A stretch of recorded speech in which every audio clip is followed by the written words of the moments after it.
Hey everybody, it's Austin Ward for Lettermen Row, back with another BuckIQ. We've got former Ohio State NFL tight end Jake Stoneburner in the building with us. Easy for me to say. It's been a while since you've been around. I'm just tripping over my own words. Yeah, but my bad.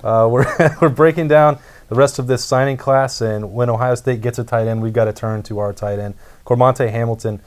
Not the highest rated recruit that Ohio State has ever signed, but a guy that's kind of got a good backstory. He's certainly got some good athleticism. We're going to break that film down with Jake. And look, what's the biggest transition for any tight end that's coming in to join Ohio State?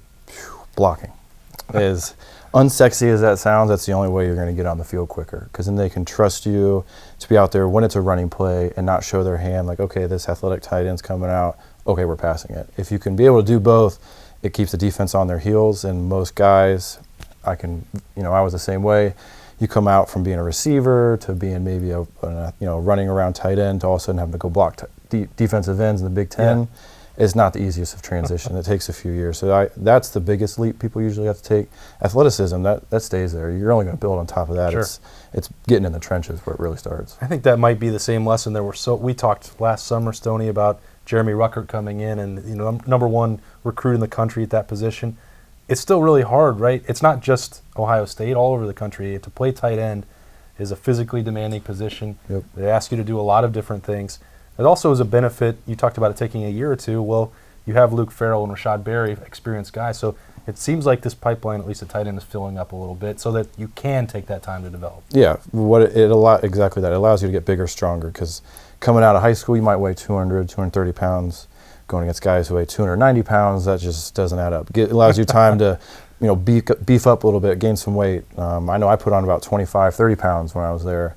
That alone just allows you to get in the trenches. And so being able to learn from guys who are bigger tight ends, who can block, is only going to develop their game, like Jeremy's game and the new recruit coming in. Being able to see guys who can block and do all that, like, all right, I need to add that to my game. It's just going to help them all around. I think that athleticism there for Cormontae Hamilton out of Tennessee, that's pretty clear. We're going to roll that tape right now and have Stoney break it down. So let's go ahead and roll the tape. All right, Stoney, so the first thing that jumps out to you about Cormontae Hamilton here is what? Speed. Even though we were just talking about his overall 40 time, he just looks like an athletic dude, doesn't he? He's you just look at him move, and it's that combination of speed and power in this guy. And again, we don't know always when we break down these highlight films. We're seeing the best of him, and we don't know the level of competition. But right. I mean, this is a big athletic looking dude. Yeah, he can. From what we've seen, he can bend. And to me, athleticism is being able to bend and run at a bigger size. And that shows a lot for me as a player, if you can bend. Yeah, and you were talking about that speed. Like, this huddle profile here listed him at over 5 seconds in the 40. That seems hard for me to believe when I see some of the things he's doing here. I mean, I don't have a laser time out here no, or anything me either. like this, but it looks like if that's his time now, there's the potential that when you get in that strength program with Mickey Marotti, that number could come down a bit. Easily. And you just got to get open. It doesn't matter about 40 time. Now, you want to speed, you want to race, sure, but if the guy can run routes and get open, 40s are irrelevant. And he's outrunning guys out on the film, so maybe it was just a bad day yet. Could be. Going up and getting the football, sometimes you see this stuff, and you know this too, Stoney, from your own career. There are going to be times where you're going to line up and he's going to be playing in high school as more of a true wide receiver. Mm-hmm. That can even happen at college. We'll see what happens, but you keep that in mind and you watch the ball skills, because this guy seems like a pretty confident guy when it comes his way. Yeah, he definitely can track the ball pretty well. You can see that when the ball's in the air and he's trying to catch it, he's not fighting it. It's a natural thing, and that goes a long way when it comes to pass catching, because in the catching in traffic, the jump balls become a little bit easier because you're not worried about it hitting your hands, because if it's there, you're going to catch it, or at least have the confidence to. You got to score there, though.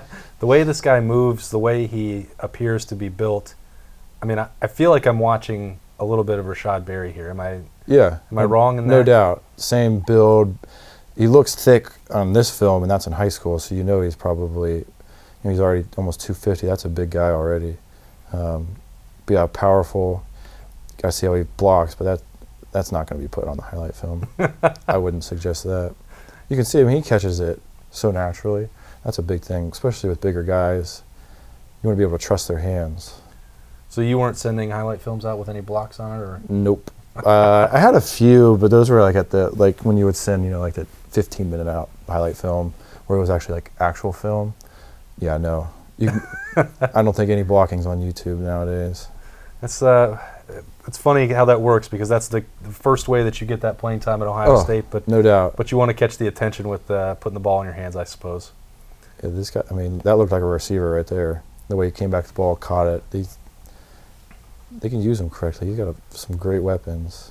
But shoot, we said that about the #1 recruit last Jeremy year. Rucker. Yeah, I mean, that's the thing, right? It's there's only one football. It takes a lot of time. Everybody wants to see instant results, but especially at this position that you played, it's not an easy one to go out and just do it right away. It's more, the old cliche was that the closer you are to the football, the harder and longer it's going to take to be ready. You know, as a tight end, you got to pass block and run block.